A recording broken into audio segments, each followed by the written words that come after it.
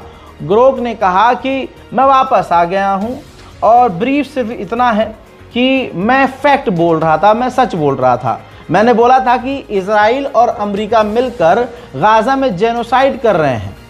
ICJ ने यह खुद कहा था, इंटरनेशनल कोर्ट ऑफ जस्टिस ने कहा, और UN की रिपोर्ट, एमनेस्टी इंटरनेशनल की रिपोर्ट और दूसरी संस्थाएं जो बार बार ये एक्स पर कह रही थी कि हाँ इजराइल और अमेरिका जेनोसाइड कर रहे हैं, वही तो मैंने कहा था, जिसकी वजह से मुझे ब्लॉक करना सही था क्या?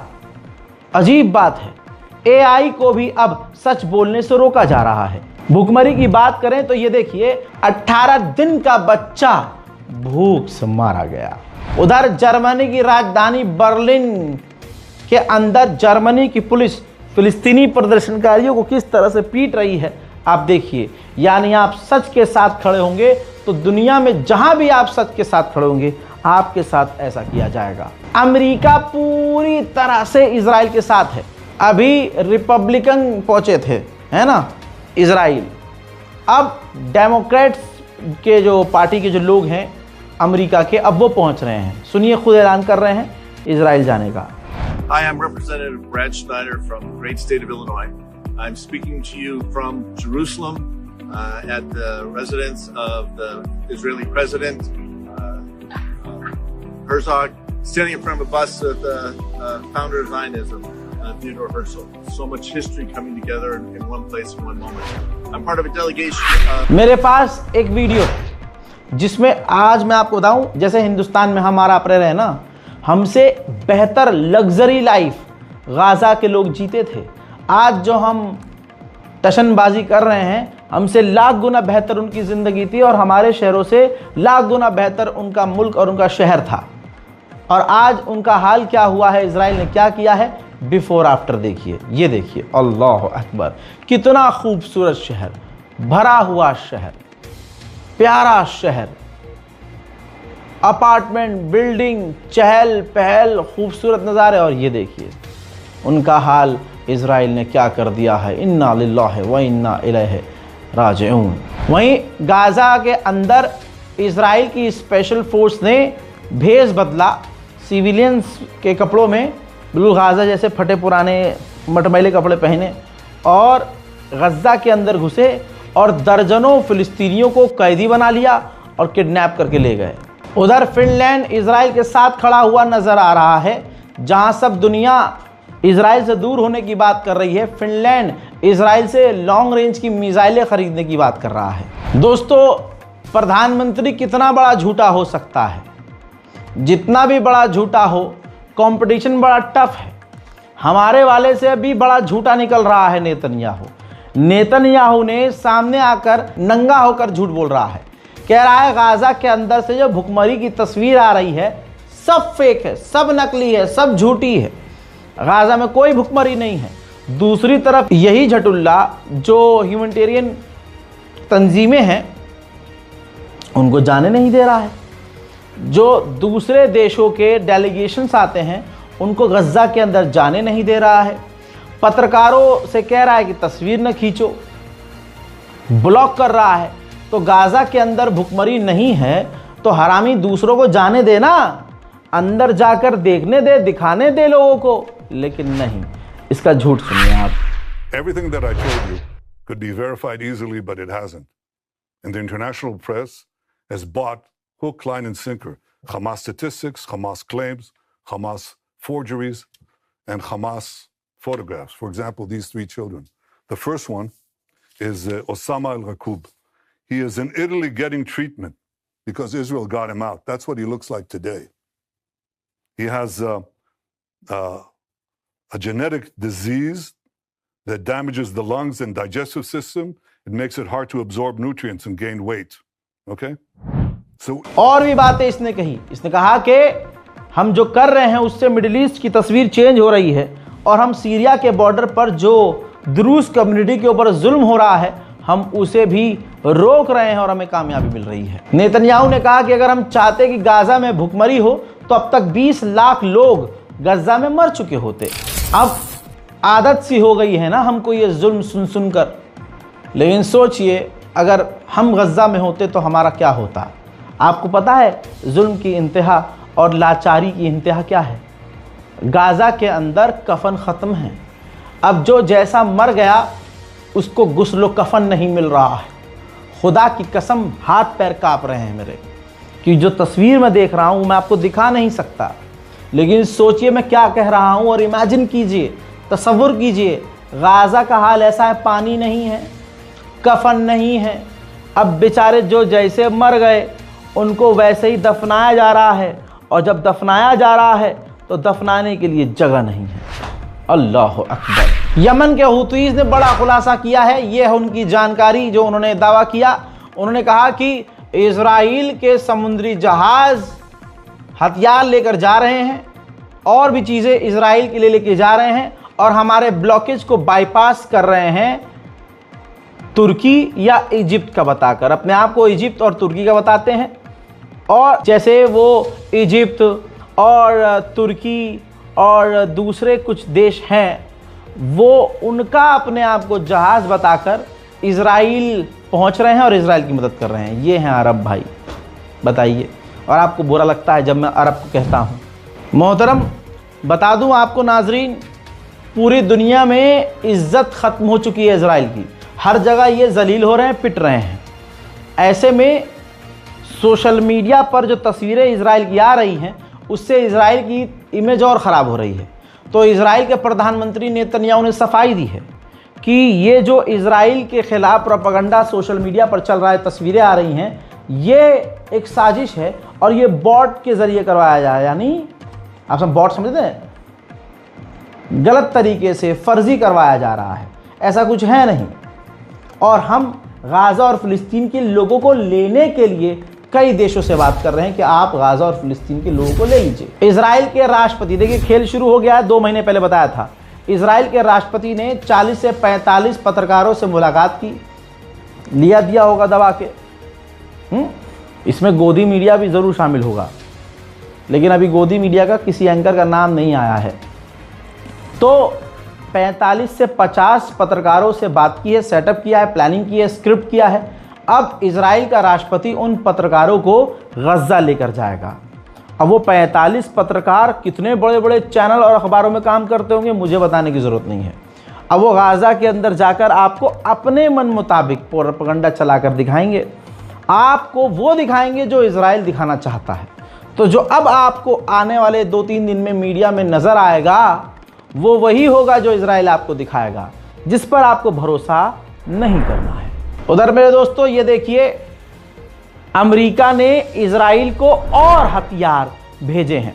2 चीज़ है, या तो नरसंहार तो गाजा में हो ही रहा है, या फिर आने वाले समय में जो ईरान से जंग हो सकती है उसके लिए अमेरिका पहले से ही इजराइल को हथियारों से भर रहा है। इजराइल ने सिर्फ वेस्ट बैंक में नहीं, जेरूशलम के अंदर एक पूरे रोड पर कब्जा कर लिया है और आसपास की तमाम बिल्डिंगों पर फिलिस्तीन का झंडा हटाकर इजराइल का झंडा लगाकर मकानों पर कब्जा करके पूरे रोड को ही कब्जा लिया है। सिर्फ यही नहीं, ये तस्वीर देखिए, फिलिस्तीनी पेड़ों को और खेतों को भी जो इजराइल के सेटलर्स हैं उन्हें बर्बाद और तबाह कर रहे हैं। इसी तरह से ये तस्वीर आप देखिए, इजराइल के जो सेटलर हैं वो इजराइल की आईडीएफ के साथ मिलकर फिलिस्तीनी किसानों तक को परेशान कर रहे हैं। अब आईडीएफ के इस सुअर ने फिलिस्तीनी गरीब किसान को गिरफ्तार कर लिया, उसको अपने साथ ले गया और उसका जो ये साजो सामान था उसको इजराइल के सेटलर्स लूट के ले गए। वहीं वेस्ट बैंक में ये मंजर है, रोज़ का है, हर घंटे का है। मकानों को तोड़ा जा रहा है, फिलिस्तीन पर कब्जा किया जा रहा है और अरब सिर्फ आलोचना करके ताली बजाकर चुप हो जा रहा है। इजराइल के चैनल 13 में शो चल रहा था लाइव शो के दौरान इजराइल के ही यहूदी जो एक्टिविस्ट थे वो घुस गए, ये देखिए, टीवी शो में और प्रदर्शन करने लगे, कहने लगे चीख चीख कर कि नेतन्याहू गलत कर रहा है, नेतन्याहू जो करने वाला है गाजा में उससे हमारे लोग मारे जाएंगे, हमारे कैदी मारे जाएंगे, हमारे सैनिक मारे जाएंगे। ये सब कुछ लाइव रिकॉर्ड हो गया, यानी आप समझ लीजिए कि इजराइल के अंदर सुकून बिल्कुल नहीं है। उधर इराक का भी बेड़ा गर्क बहुत जल्द होने वाला है, जैसे लेबनान में हुआ है। हजरात, आपको बता दूं कि अमेरिका के दबाव में इराक का राष्ट्रपति है और इराक की सरकार अब प्लान कर रही है कि हमारे मुल्क में जो लड़ाके हैं इराक के बॉर्डर पर अलग अलग जगह तैनात हैं और अमेरिका के लिए वो ख़तरा और इजराइल के लिए ख़तरा बनते हैं, हम ऐसे प्राइवेट ग्रुप से हथियार डलवा लें, हथियार उनसे छीन लें। इजराइल के अंदर जो अल्ट्रा ऑर्थोडॉक्स का नेता है, धर्मगुरु है, उसने ऐलान किया है कि अगर ज़बरदस्ती हमको अल्ट्रा ऑर्थोडॉक्स को इजराइल की फ़ौज में नेतन्याहू की सरकार ने ज़बरदस्ती शामिल किया तो सिविल वॉर होगा, गृह युद्ध होगा। यूएन की एक ख़ास तस्वीर, अल्जीरिया का जो एम्बेसडर है वो अपने पड़ोस में बैठे इजराइल के एम्बेसडर को गाज़ा के बच्चे की तस्वीर दिखा रहे हैं। दोस्तों, इस तरह से इजराइल दुनिया में जलील किया जा रहा है। वहीं फ्रांस ने दूसरे देशों से भी यह मांग की है कि फिलिस्तीन को मान्यता दे दी जाए। उधर ऑस्ट्रेलिया ने ऐलान कर दिया है कि सितंबर के महीने में हम भी फिलिस्तीन को मान्यता दे देंगे। उधर न्यूजीलैंड ने भी दे दिया है हिंट कि हम भी फिलिस्तीन को मान्यता दे सकते हैं। मेरे दोस्तों, अब न्यूजीलैंड ने इशारा कर तो दिया, लेकिन पता नहीं पीछे से किसका डंडा आया, तो न्यूजीलैंड ने कहा कि हम अभी सोच रहे हैं इस बारे में। तो जो न्यूजीलैंड की मेंबर ऑफ पार्लियामेंट हैं वो अपने पार्लियामेंट में खड़े होकर बयान देने लगी कि हमें फिलिस्तीन को मान्यता देनी चाहिए, ये सरासर गलत हो रहा है फिलिस्तीन के साथ। तो पता है क्या हुआ? संसद के सभापति ने उन्हें संसद से बाहर निकाल दिया। उधर ग्रेटा थनबर्ग ने ऐलान किया है कि 31 अगस्त को हम अब तक का सबसे बड़ा फ्लोटिला लेकर जाएंगे गाजा की तरफ। इस बार बहुत सारे समुद्री शिप होंगी, जहाज होंगे जो कि गाजा के अंदर जाएंगे और उस पूरे ब्लॉकेज को तोड़ने की कोशिश करेंगे। उधर फ्रांस के राष्ट्रपति इमैनुअल मैक्रोन ने कहा कि नेतन्याहू का जो गाजा के लिए प्लान है, खाली करवाना, कब्जा करना, इधर उधर लोगों को भेज देना, ये बहुत खतरनाक प्लान है। हमें इंटरनेशनल ग्रुप बनाना चाहिए जो गाजा के मैनेजमेंट को चलाए और गाजा को चलाए। नॉर्वे ने बड़ा झटका इजराइल को दिया है। 11 से 12 कंपनियां जो फिलिस्तीन की ज़मीन पर बनी हुई हैं, उन कंपनियों के साथ नॉर्वे काम कर रहा था। नॉर्वे ने उन कब्जाई हुई ज़मीन पर कंपनी बनी जो इजराइल की हैं, उनसे रिश्ते ख़त्म कर लिए हैं और सारे एग्रीमेंट तोड़ दिए हैं। नेदरलैंड में मौजूद इजराइल की एम्बेसी का गेट और शीशा तोड़कर एक्टिविस्ट लोगों ने अंदर घुसकर लाल रंग, रेड कलर डाल दिया। इजराइल की जासूसी एजेंसी शिन बेट के पूर्व लीडर चीफ ने कहा है कि हमें हमास से डील पहले कर लेनी चाहिए थी, लेकिन सत्ता में बने रहने के लिए, अपने खुद के फायदे के लिए नेतन्याहू ने वो डील नहीं की, न वो होने दे रहा है। नॉर्वे ने बहुत जमकर तमाचा नेतन्याहू के मुंह पर थूक लगाकर जड़ा है।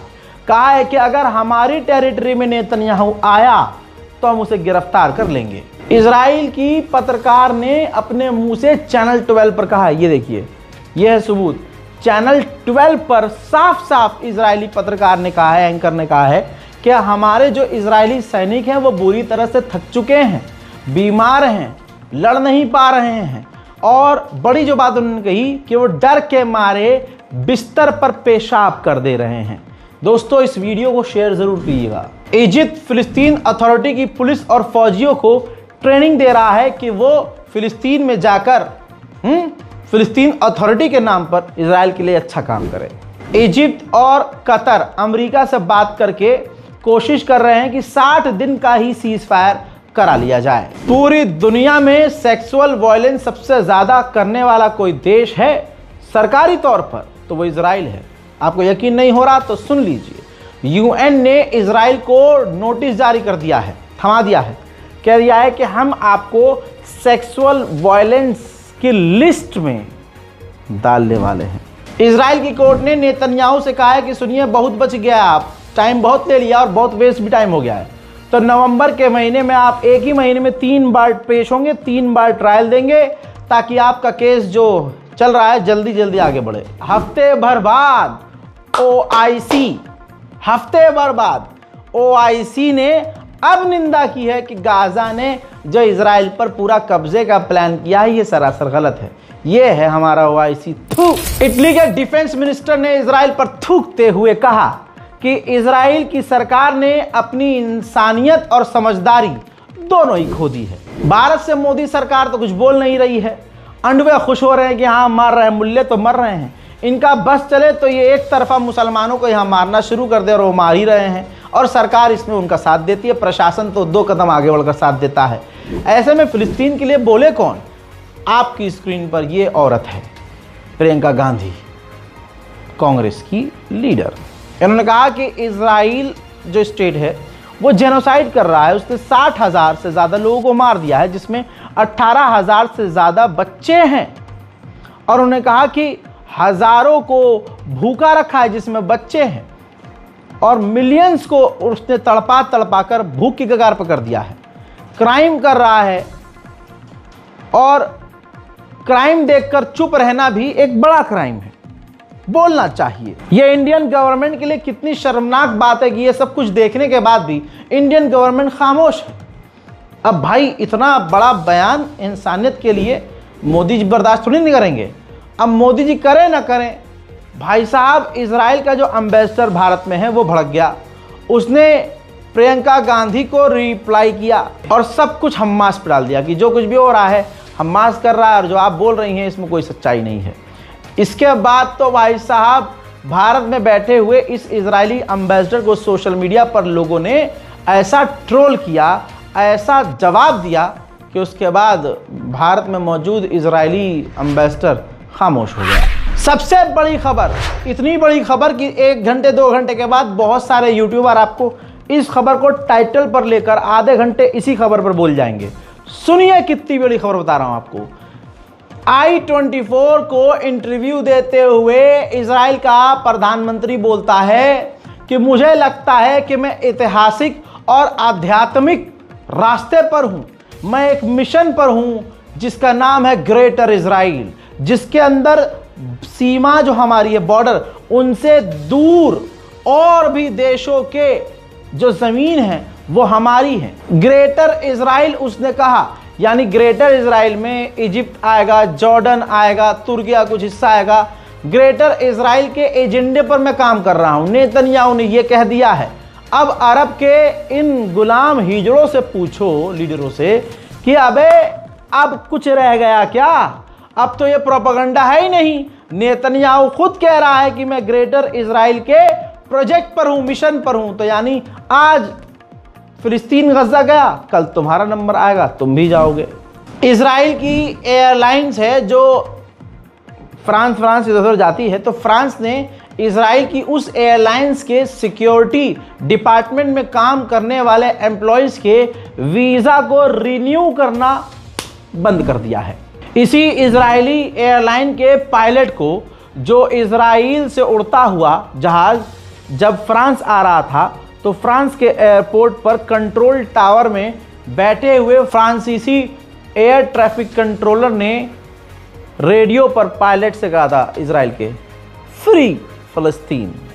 खबर बड़ी है, बन गई है, और इस पर इजराइल का खूब जमकर विरोध भी हो रहा है और सब सोशल मीडिया पर अब बोलना, मुसलमान को तो किनारे कर दीजिए, अब आप देखिए दूसरे लोग जिनका दीन इस्लाम से कोई लेना देना नहीं है, जो अंग्रेज़ हैं, वो भी अब हक के लिए फ्री फ़लस्तीन बोल रहे हैं। कितनों का मुंह बंद करोगे बे। इजराइल साउथ सूडान से भी बात कर रहा है कि फ़लस्तीनियों को और गाज़ा के लोगों को वहाँ से निकाल कर उनको साउथ सूडान भेज दिया जाए। 27 देशों ने एक साथ मांग की है पूरी दुनिया से, इंटरनेशनल ऑर्गेनाइजेशन से और इजराइल और अमेरिका से, कि इजराइल इसी वक्त गाज़ा में जेनोसाइड बंद करे, गाज़ा के अंदर खाना पानी जाने दे। 27 देशों ने एक साथ। उधर इजराइल आदतन आतंकी तो है ही, तो लेबनान पर इजराइल ने आज फिर हमला किया, जिसमें एक लेबनीज की मौत हुई है। लेबनान के एक जनरल थे, ये देखिए, जो लाल घेरे के अंदर नजर आ रहे हैं, ये हिजबुल्लाह के लीडर के करीब थे। इस वजह से लेबनान की गवर्नमेंट ने इनको इनके पद से ही हटा दिया है। लेबनान की सरकार इस वक्त बिल्कुल अमेरिका और इजराइल के ही लिए काम कर रही है। ज़्यादातर लेबनीज का ये मानना है कि हिजबुल्लाह को हथियार नहीं डालना चाहिए, क्योंकि हमारी जो गवर्नमेंट वाली फ़ौज है वो इजराइल का सामना नहीं कर सकती। सारा दम और हिम्मत इसी हिजबुल्लाह संगठन के अंदर है। जो मैं एक हफ्ते से चीख रहा था, लीजिए वो भी सच हो गया है। सुन लीजिए आगे। लेबनान के डिफेंस मिनिस्टर ने ऑन एयर मान लिया है, चैनल पर मान लिया है कि इजराइल से हमको प्लान दिया गया है, इजराइल से हमें इंस्ट्रक्शन मिली है, इजराइल हमें ट्रेन कर रहा है और इजराइल ने हमें पूरा प्लान दिया है कि किस तरह से हमें हिजबुल्लाह को अपने मुल्क से हटा देना है, गिरा देना है।